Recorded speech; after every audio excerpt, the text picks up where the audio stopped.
இங்கே வந்திருக்க எல்லோருக்கும் வணக்கம்.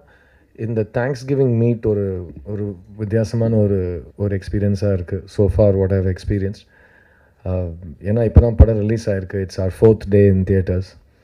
ஸோ இந்த ரூமில் இருக்கிறவங்க பல பேருக்கும், in fact all of you, and இந்த ரூமில் இல்லாத பல பேருக்கு தேங்க்ஸ் சொல்ல வேண்டிய கடமைப்பட்டிருக்கோம். அது எனக்கு ரொம்ப பிடிச்சிருக்கு.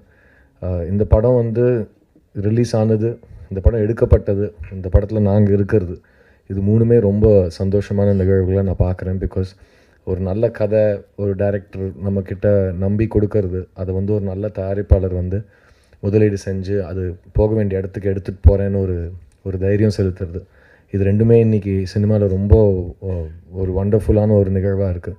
And this is a film where Sarath sir மாதிரி ஒரு தேவானி மேம் மாதிரி பெரிய ஸ்டார்ஸ் இருக்கிற படத்தில் வந்து இதில் ஹீரோ ஹீரோயின் கிடையாது. இது ஒரு ஸ்கிரிப்ட் சார்ந்த படம். இந்த படத்தோட ஸ்கிரிப்ட் தான் இந்த படத்தோட ஹீரோ. டைரக்டர் சொல்ல வந்த கருத்து தான் இந்த படத்தோட ஹீரோன்னு எல்லாருமே ரொம்ப ஆழமாக புரிஞ்சுக்கிட்டு ஸ்டார்ட் பண்ண ஒரு படம். நான் நிறைய மேடையில் சொல்லியிருக்கேன், இது என்னோடய 40வது படம். இந்த மாதிரி ஒரு 40வது படம் எனக்கு அமையும்னு நான் கனவுல கூட கண்டது கிடையாது. அப்படி ஒரு படத்தை எனக்கு அமைச்சு கொடுத்த இந்த மேடையில் இருக்கிற எல்லாருக்கும் ரொம்ப ரொம்ப ரொம்ப நன்றி. இந்த நல்ல படத்தை எடுத்ததுக்கப்புறம் நாங்கள் ரிலீஸ்க்கு முன்னாடி படம் பார்க்குறப்போ ரொம்ப இமோஷ்னலாக ஃபீல் பண்ணோம். ஏன்னா எந்த காரணங்களுக்காக இந்த படத்தை நம்பி நாங்கள் எடுத்தோமோ அது எல்லாமே படம் பார்க்குறப்போ எங்களுக்கு ஆஸ் அ க்ரூ இதை வேலை செஞ்ச இண்டிவிஜுவல்ஸாக எங்களுக்கு ரொம்ப பிடிச்சது. ஆடியன்ஸ் எப்படி ரியாக்ட் பண்ணுவாங்க, அதுக்கப்புறம் இதுக்கான வேர்ட் ஆஃப் மவுத் எப்படி இருக்கும், இந்த மாதிரி கேள்விகளுக்கு பதில் ரிலீஸ்க்காக நாங்கள் எதிர்பார்த்துட்ருந்தோம். அண்ட் இந்த 4 நாளில் நாங்கள் கற்றுக்கிட்டது வந்து, நாங்கள் எந்த நம்பிக்கையில் படத்தை எடுத்தோமோ படம் பார்க்குற ஆடியன்ஸ் அதை ஃபீல் பண்ணுறாங்க. நீங்கள் இந்த கரெக்டான ஒரு சப்ஜெக்ட் பற்றி படம் எடுத்திருக்கீங்கிற ஃபீட்பேக் வரைக்கும் எங்களுக்கு வந்திருக்கு.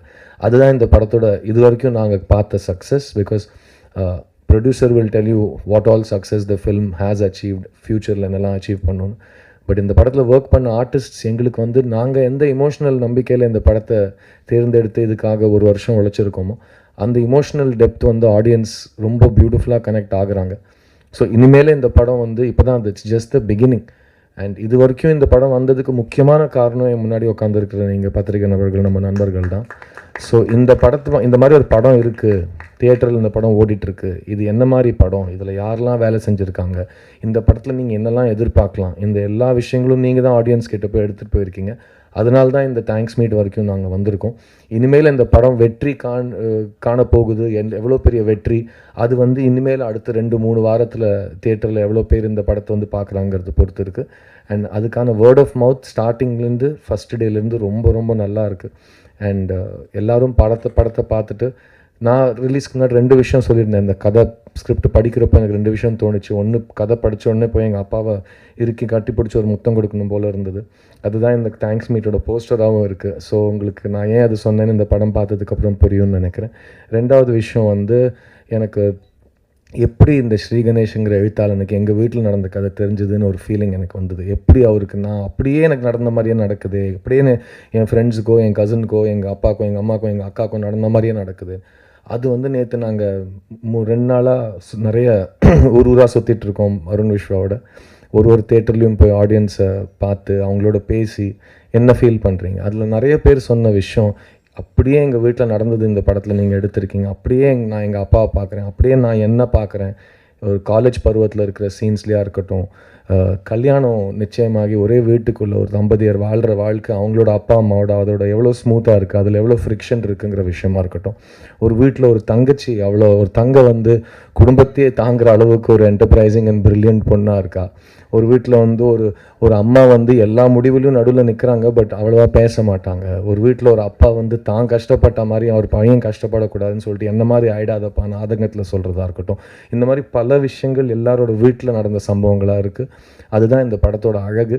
ஸோ முக்கியமாக இந்த தேங்க்ஸ் மீட்டில் நான் உங்களுக்கு எல்லாருக்கும் எவ்வளோ தேங்க்ஸ் சொல்கிறேனோ அவ்வளோ தேங்க்ஸ் நான் எழுத்தாளன் என்னோட இயக்குனர் ஸ்ரீ கணேஷுக்கு கொடுப்பேன். ஏன்னா இந்த மாதிரி காலகட்டத்தில் இவ்வளோ பாசிட்டிவான ஒரு படம், இவ்வளோ யாரையுமே ஒதுக்காத படம், யாரையுமே கெட்டவன்னு சொல்லாத படம், நம்மளோட தோல்விக்கு இன்னொருத்தனை காரணம் காட்டி நம்ம வந்து அடுத்த தருணத்துக்கு போகிறதா இருக்கட்டும், அந்த மாதிரி எதுவுமே இல்லாமல் நீ உன் சொந்த காலில் நின்று ஆகணும், நீ வந்து கஷ்டப்பட்டுக்கிட்டே இருக்கணும், நீ மிடில் கிளாஸ்னால் நீ வந்து ஹோப்பை கிவ் அப் பண்ணக்கூடாது, அப்படிங்கிற ஒரு விஷயத்தில் எண்டில் ஆடியன்ஸை வந்து அதே ஹோப்போட ஒரு செலிப்ரேஷனோட ஒரு ஆனந்த கண்ணீரோட வீட்டுக்கு அனுப்புகிற ஒரு உத்தேசத்தோடு எடுத்த இந்த படத்துக்கு really Sri, I hope you will always stay the same.